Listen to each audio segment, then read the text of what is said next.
Asyhadu an la ilaha illallah wahdahu la syarika lah wa asyhadu anna Muhammadan abduhu wa rasuluh la nabiyya ba'dah.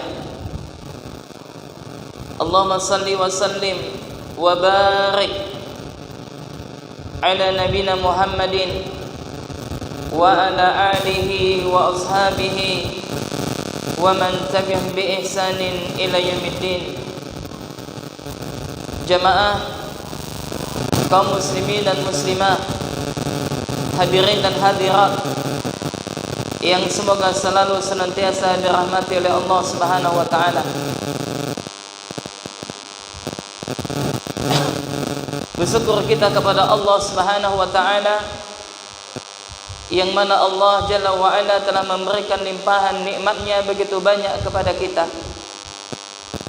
Semoga salam dan selawat senantiasa tetap tercurahkan kepada junjungan Nabi besar kita, Nabi Muhammad sallallahu alaihi wa ala alihi wasallam, kepada keluarganya, sahabatnya, dan juga kepada umatnya yang senantiasa berusaha mengikuti jejak langkah beliau. Hadirin dan hadirat yang semoga senantiasa dirahmati oleh Allah Subhanahu wa taala. Mudah-mudahan kita semuanya terdapat sebagaimana yang telah disabdakan oleh Nabi sallallahu alaihi wa ala alihi wasallam, yang mana Rasulullah sallallahu alaihi wa ala alihi wasallam bersabda, man raha, yang artinya barang siapa saja, raha, yang mereka melakukan perjalanan atau di sini adalah berangkat ilal masjid, itu kepada masjid. Jadi barang siapa yang mereka berangkat ke masjid atau barang siapa yang pergi ke masjid, la yuridu, tidak ada keinginan, illa kecuali liyata'allama khairan, tidaklah dia pergi ke masjid melainkan keinginannya antara dua kemungkinan. Yang pertama adalah liyata'allama khairan, untuk mengajarkan kebaikan kepada manusia, mengajarkan ilmu kepada manusia, menyampaikan ilmu sebagaimana Nabi sallallahu alaihi wa ala alihi wasallam bersabda, balighu anni walau ayah, sampaikanlah dariku, kata Nabi, meskipun satu ayat. Kalau seandainya Anda tidak bisa pada bagian yang pertama, minimal yang kedua. Apa kata Nabi sallallahu alaihi wasallam? Au yu'allimahu, atau apa? Tujuannya adalah untuk mengajarkan. Yang pertama belajar kebaikan, yang kedua adalah mengajarkan. Ya, kalau seandainya kita tidak bisa melakukan yang pertama, maka harus yang kedua. Atau kalau tidak bisa yang kedua, maka harus kita melakukan yang pertama, yaitu apa? Belajar dan mengajarkan. Maka apa kata Nabi sallallahu alaihi wasallam? Falahu ajru hajan taman. Subhanallah. Apa pahalanya, Pak?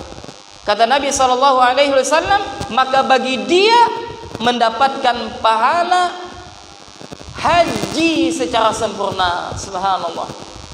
Jadi duduknya kita di sini di majelis ilmu, kita datang dari rumah kita dengan niat untuk belajar, maka ketika kita datang di sini dan kita benar-benar atau sungguh-sungguh di dalam mendengarkan kajian, mendengarkan sebuah ilmu, maka akan dicatat pahala bagi kita seperti apa? Haji yang sempurna. Ini dari segi pahala. Subhanallah. Jemaah yang semoga senantiasa dirahmati oleh Allah Subhanahu wa taala, pada kesempatan yang berbahagia ini kembali kita dipertemukan oleh Allah Subhanahu wa taala, yaitu untuk membahas tentang rangkaian daripada ilmu parenting. Itu ilmu yang berkaitan dengan pendidikan anak, yang mana kali ini kita akan membahas Apa temanya? Apa temanya jemaah? Naam, yaitu apa? Bahasa cinta di dalam keluarga. Ya, yaitu apa? Bahasa cinta di dalam keluarga. Boleh dicatat judulnya. Bahasa cinta di dalam keluarga. Ini seperti biasa ya, sampai jam berapa nih? Sampai jam 8 ya? Ya kan? Ya, nah. Jemaah yang semoga senantiasa dirahmati oleh Allah Subhanahu wa taala. Para ayah dan juga para bunda serta para pendidik yang semoga senantiasa dirahmati oleh Allah Subhanahu wa taala. Pada kesempatan kali ini kita akan membahas sebuah pembahasan yang sangat penting untuk kita ingatkan, terutama kepada mereka para suami dan juga kepada mereka para istri, atau kepada para ayah dan juga para bunda, yaitu tentang masalah bahasa cinta di dalam keluarga. Yang pertama, kita akan membahas apa itu bahasa. Jadi bahasa itu, ya enggak, secara ringkas saja dapat kita ringkaskan. Bahasa itu adalah kemampuan seseorang untuk berkomunikasi, ya kan? Yaitu yang dikatakan bahasa adalah kemampuan seseorang untuk berkomunikasi terhadap siapa? Terhadap orang lain. Ya, terhadap orang lain dengan menggunakan tanda, misalnya dengan apa? Dengan lisan, ya, dengan lisan, maupun dengan isyarat. Ya, karena ada orang yang kalau berbicara itu tak bisa, maka dengan apa? Dengan isyarat. Ya, dan ini adalah makna daripada bahasa. Jadi secara kesimpulannya adalah bahasa itu adalah apa? Berkomunikasi. Ia menyampaikan sesuatu kepada lawan bicara kita. Ini masalah apa jemaah? Masalah bahasa. Kemudian yang kedua adalah tentang masalah cinta.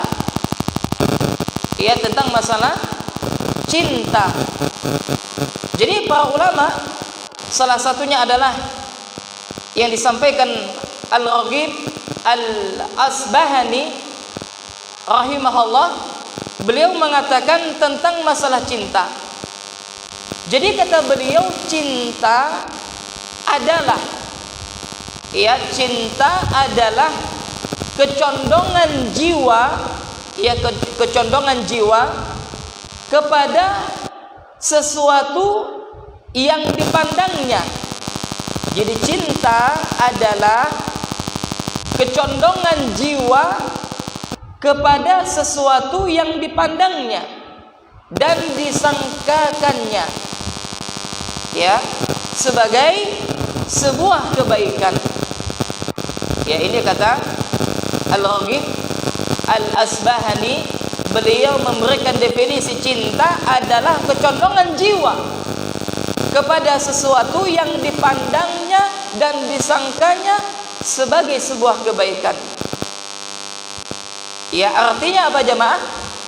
Ketika seseorang mencintai sesuatu, maka dia memandang atau dia menyangka yang dia cintai itu adalah sebuah kebaikan. Ya, paham tak maksudnya nih? Kemudian kata Al-Imam Ibn Qayyim rahimahullah, kalau Al-Imam Ibn Qayyim mengatakan bahwasanya cinta, ya, tidaklah ada sesuatu ungkapan yang lebih jelas dalam membatasi makna cinta. Jadi kata Imam Ibnu Qayyim, cinta adalah, yaitu apa? Tidaklah ada sesuatu ungkapan yang lebih jelas dalam membatasi makna cinta daripada ungkapan cinta itu sendiri.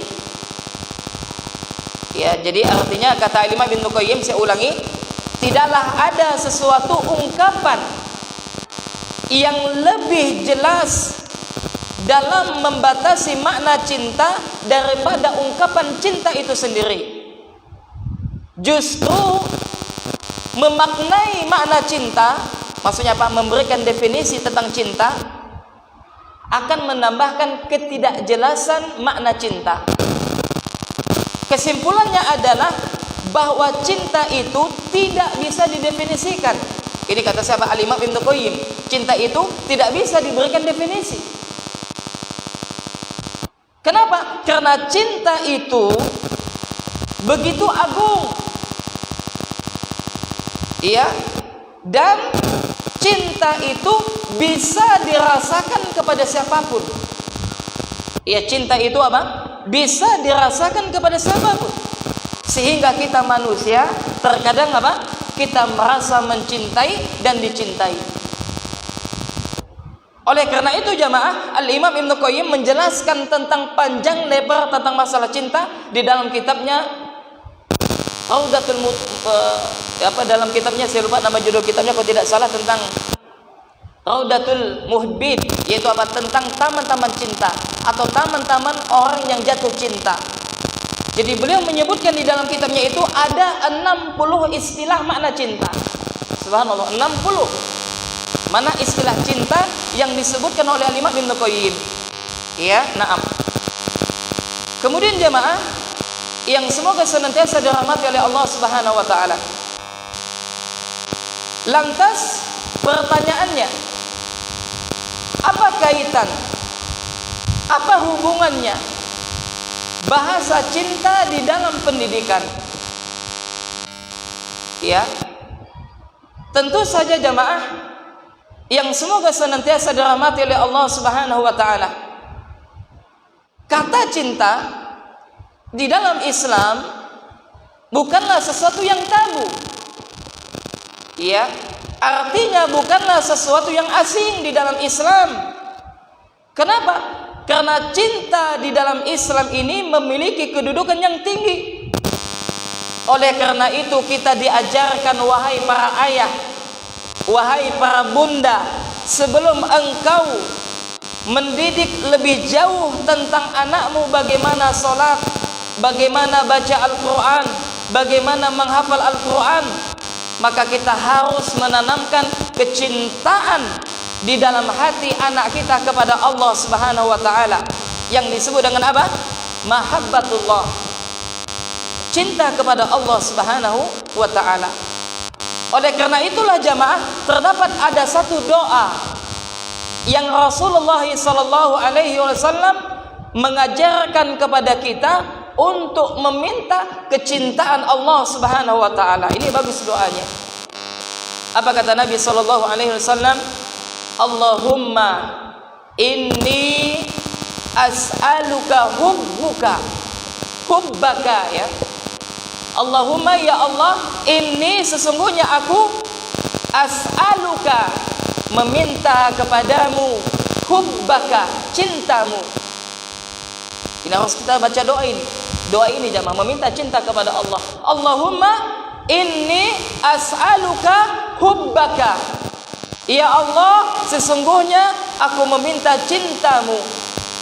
Wa hubba man yuhibbuka. Wa hubba man yuhibbuka. Dan cinta orang-orang yang mencintaimu. Jadi dua kita minta. Yang pertama apa? Meminta cinta Allah. Yang kedua, meminta cinta orang-orang yang mencintai Allah. Dan yang ketiga, wal amala, dan amalan alladzi yang yuballighuni hubbaka, yaitu amalan yang bisa mengantarkan diriku kecintaan kepadamu. Ini bagus sudah ini jamaah. Ya. Nah, ini adalah di antara doa yang diajarkan oleh Nabi sallallahu alaihi wasallam tentang masalah permintaan seorang hamba kepada Allah, tentang masalah cinta kepada Allah, mahabbatullah. Maka pada kesempatan kali ini kita tidak membahas tentang masalah mahabbatullah, menggapai cinta Allah Subhanahu wa taala. Maka jemaah yang semoga senantiasa dirahmati oleh Allah Subhanahu wa taala, dan juga para suami serta para istri, dan juga para ayah dan juga para bunda, yang kita bahas pada kajian kesempatan kali ini, yang kita bahas pada malam hari ini adalah kecintaan yang berkaitan dengan makhluk. Ya, kecintaan kepada apa?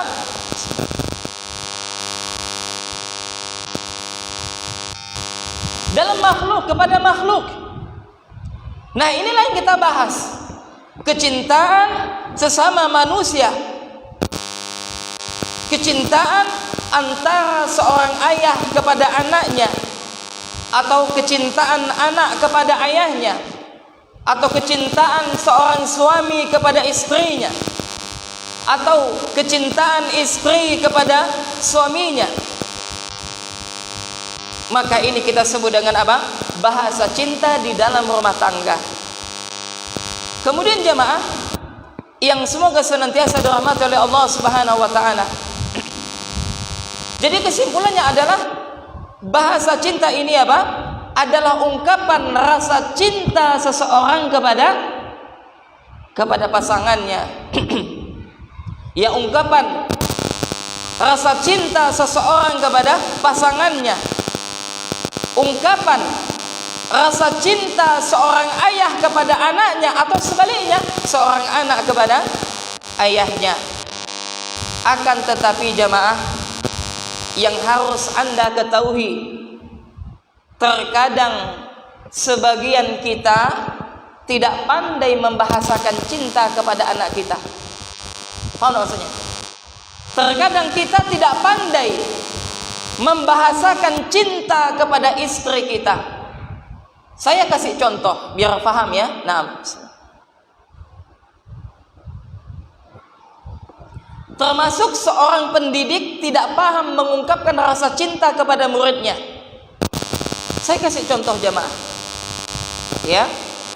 Misalkan ada orang tua yang memang betul-betul menyayangi anaknya. Ya. Tapi justru anak itu apa? Tidak merasa orang tuanya itu sayang kepada dia. Paham maksudnya? Paham? Paham sampai sini? Alhamdulillah. Saya ulangi. Saya kasih contoh. Ya, inilah terjadi tentang konsep pendidikan kita sekarang ini, ya. Terkadang orang tua itu apa? Dia itu betul-betul sayang kepada anaknya, cinta kepada anaknya, dan ini adalah fitrah orang tua. Maka tidak ada orang tua itu yang tidak sayang kepada anaknya. Semuanya orang tua pasti sayang kepada anaknya, ya kan?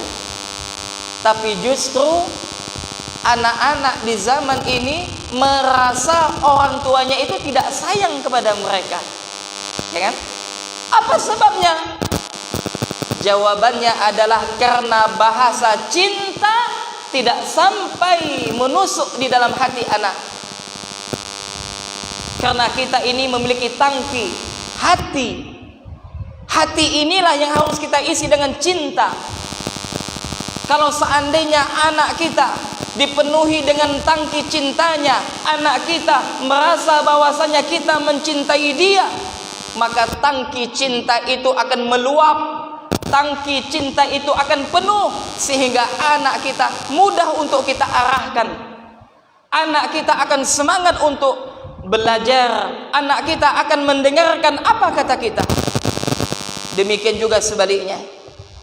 Kalau seandainya tangki cinta ini terisi di dalam hati-hati para istri dan juga di dalam hati-hati para suami, tidak ada pertikaian di dalam rumah tangga.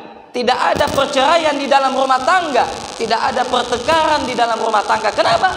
Karena di dalam tangki cinta tersebut telah terpenuhi. Ya, ini contoh jemaah, ya kan? Anda kasih contoh lagi, misalkan dalam pengungkapan, misalkan ada anak kita kita misalkan rumah kita di tepi jalan ya enggak, anak kita ini sering bolak-balik. Kita ini sayang kepada anak kita. Jangan sampai dia bolak-balik wal iyadzubillah dan akhirnya apa? Kena tabrak misalkan. Lalu ungkapan sayang ini kita sampaikan kepada anak kita dengan apa? Dengan bahasa yang tidak sampai kepada anak. Jadi apa? Kita memarahi anak dengan ungkapan teriakan, "Wahai anak." Pun bahasa kita, "Nak, usah nak kau bolak-baliknya barang tolen. Kalau kau hati-hati kena tabrak." Nah, ini bahasanya keliru. Sehingga apa?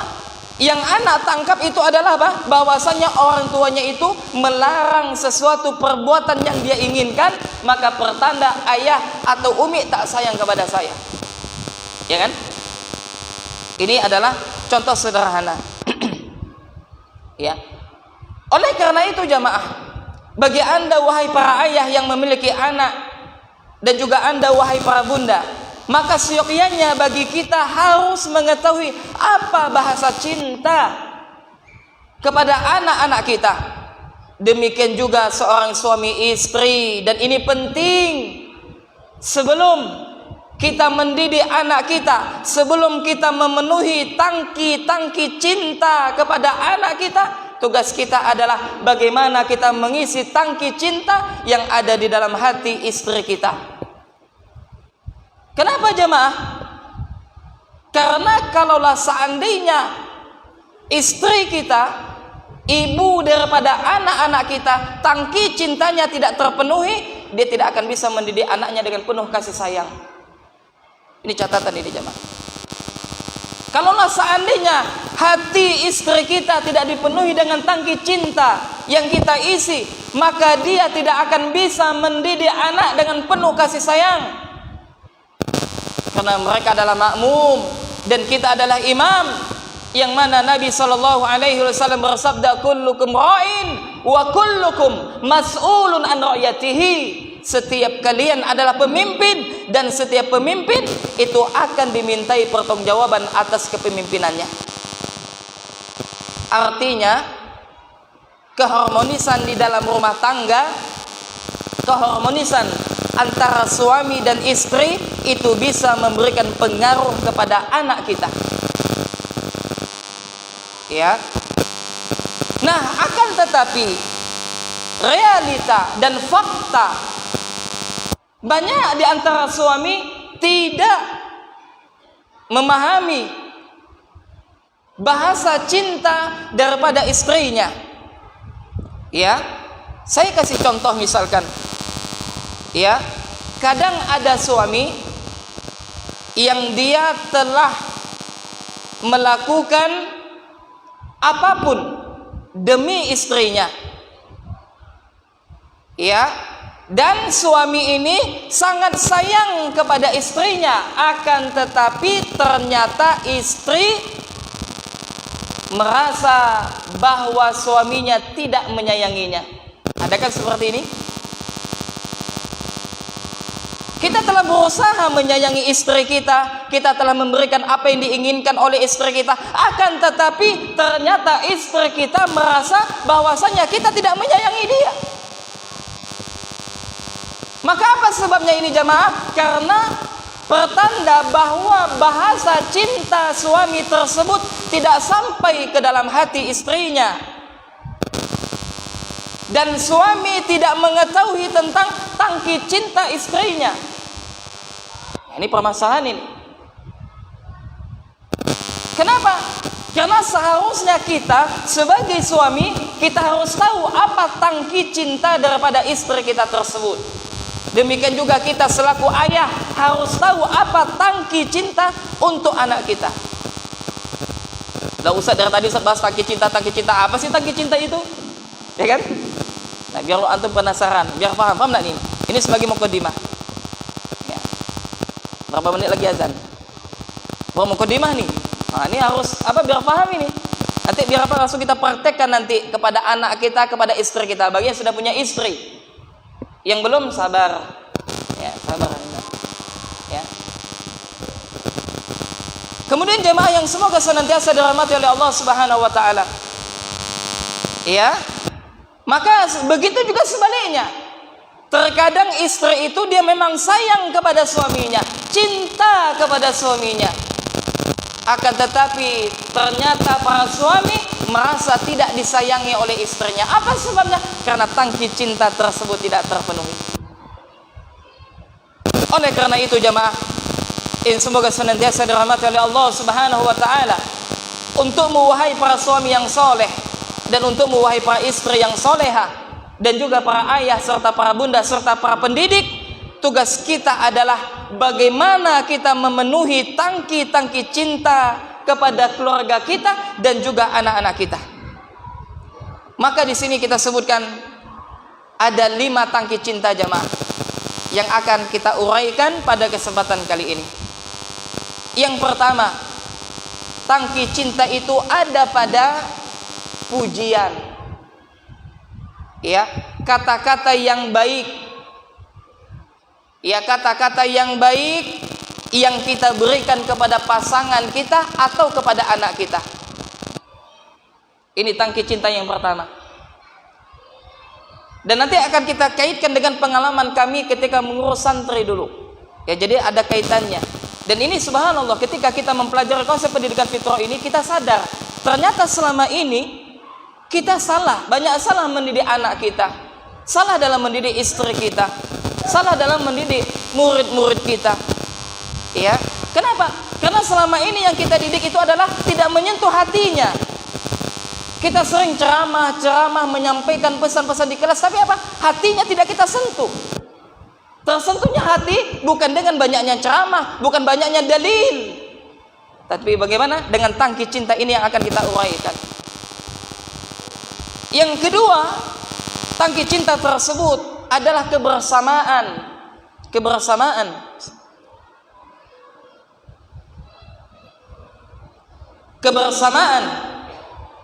Dan yang ketiga adalah sentuhan fisik.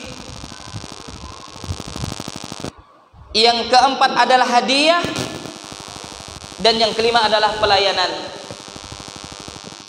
Ya, inilah tangki cinta jamaah yang tadi Anda sebutkan di awal. Jamaah yang semoga senantiasa dirahmati oleh Allah Subhanahu wa taala. Tadi telah kami sebutkan bahwasanya apa? Cinta itu dikatakan oleh Imam Ibnu Qayyim tidak bisa didefinisikan. Jadi cinta itu ibaratkan kehidupan. Cinta ibaratkan kehidupan. Siapa yang tidak memilikinya? Siapa tidak memilikinya, tak ubahnya jasad tanpa nyawa. Jadi cinta ini adalah ruh dalam setiap kegiatan kita. Maka ketika seseorang mahabbatullah, cinta kepada Allah, seberat apapun ibadah bisa dia lakukan.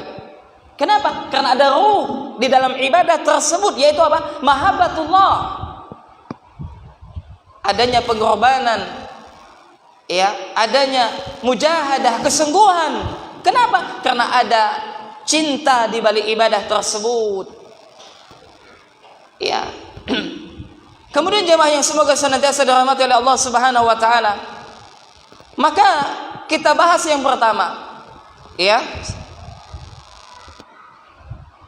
Bahasa cinta yang pertama adalah pujian. Jadi pujian ini saya ulangi adalah kata-kata.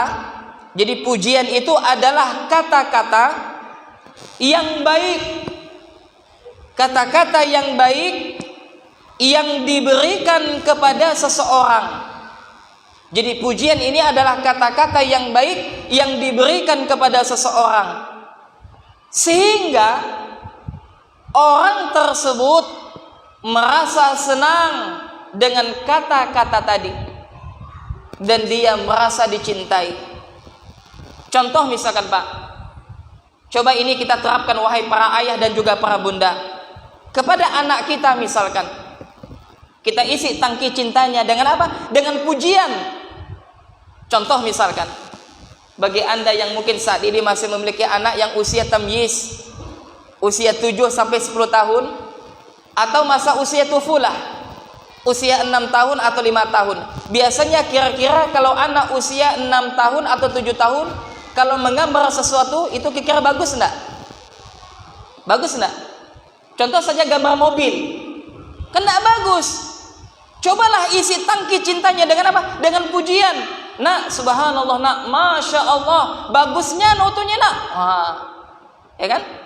Kalau seandainya anak kita ini senang dengan pujian kita, dia semangat menggambar.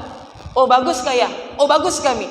Baiklah, kakak akan semangat lagi untuk menggambar lebih bagus lagi. Maka apa? Tangki cintanya ini ada pada pujian. Kenapa jemaah? Karena terkadang manusia itu memiliki 5 tangki cinta ini, atau terkadang memiliki salah satu di antara 2 tangki cinta. Ya, nanti akan kita kasih contoh juga. Ya, kenapa? Karena terkadang sebagian orang tua yang tak pernah memuji anaknya. Demikian juga terkadang guru tidak pernah memuji muridnya. Maka kalaulah seandainya kita menerapkan ini pujian kepada anak kita, maka niscaya tangki cinta anak kita akan terpenuhi, sehingga dia merasa dicintai oleh ayah atau ibunya. Ini contoh dalam masalah apa? Dalam masalah anak, dalam masalah pendidikan kepada anak kita. Kemudian contoh yang kedua, yaitu antara suami dan istri. Untuk anda wahai para suami, kapan terakhir engkau memuji istrimu? Mungkin waktu pengantin baru, ya enggak? Ada pengantin baru ke sini, masya Allah, pengantin baru semua dipuji, ya kan? Coba, ini tidak hanya berlaku kepada siapa pengantin baru. Ada pengantin baru ke sini, masya Allah. Ada? Ya. Tapi apa? Berlaku kepada kita semuanya, Pak. Coba kita isi tangki cinta kepada istri kita. Contoh misalkan, contoh, anak kasih contoh misalkan. Nanti akan kita sebutkan dalilnya. Bahwasanya Nabi melakukan mengisi tangki cinta ini kepada istrinya dengan pujian. Ya subhanallah. Contohnya apa? Misalkan contoh sederhana saja, misalkan seorang suami memuji masakan istrinya. Apa? Coba nanti Pak ya praktekkan. Masya Allah dek, Mi, nyaman dan masakan Umi itu. Nyaman lalu. Masakan yang paling nyaman masakan Umi. Walaupun masing. Tidak apa-apa. Boleh kau Ustaz? Ya boleh ini. Subhanallah. Lihat Pak, lihat. Anda sambil memandang wajah istri Anda. Kalaulah seandainya Anda memuji dia, wahai istriku, masakanmu tuh masya Allah nyamannya, matanya membinar, wajahnya merah, berarti apa? Dia senang kepada pujian Anda. Kenapa? Karena ada wanita apa tidak senang dipuji. Abang tuh ade jak maunya tuh ya kan? Bahaya pula ini. Berarti apa? Tangki cintanya bukan pada poin yang pertama, nanti akan kita sebutkan poin-poin yang tadi yang telah kita sebutkan. Ya. Nah ini subhanallah, ini kelihatannya apa? Sederhana, tapi apa bermakna, wahai para suami, bermakna. Dan istri itu seakan-akan dia itu merasa diperhatikan dengan pujian Anda. Subhanallah. Nabi SAW, ya disebutkan jemaah, Nabi, ya, yang mana Nabi SAW menyebutkan, apa kata Nabi SAW? Khairukum wa khairukum li ahli wa ana khairukum li ahli. Kata Nabi SAW, ya, Nabi mengatakan sebaik-baik kalian adalah yang paling baik kepada keluarganya, sebaik-baik kalian adalah yang paling baik kepada keluarganya, dan aku, kata Nabi, adalah orang yang paling baik kepada keluargaku. Subhanallah, Nabi. Terkadang apa, kita malas memuji istri kita. Kenapa? Dah lama juga berumah tangga. Awal waktu pertama nikah, masya Allah sering dipuji. Lah ini hampa sudah daripada tangki cinta pujian tersebut. Lihatlah Nabi SAW. Maka kita simak bagaimana Nabi memuji istrinya. Disebutkan jemaah di dalam hadis yang diriwayatkan oleh Al-Imam An-Nasai, ya, yaitu dari Aisyah radhiyallahu taala anha, yang mana Aisyah mengatakan dakhala Habasyah al-masjidah. Satu ketika, kata Aisyah, orang-orang Habasyah, yaitu apa? Orang-orang Ethiopia, dia pernah masuk ke masjid. Jadi orang-orang Habasyah itu apa? Masuk ke masjid. Yal'abuna. Belum azan kah? Udah ya? Baik. Tak berbunyi? Hah? Oh udah. Nah, masya Allah. Nah, kita cukup sampai sini. Ya, kita azan seperti biasa, nanti habis sholat kita lanjutkan itu ya. Gitu kah? Ya, nah. Subhanakallahumma wa bihamdik, asyhadu an la ilaha illa anta astaghfiruka wa atubu ilaik. Assalamualaikum warahmatullahi wabarakatuh.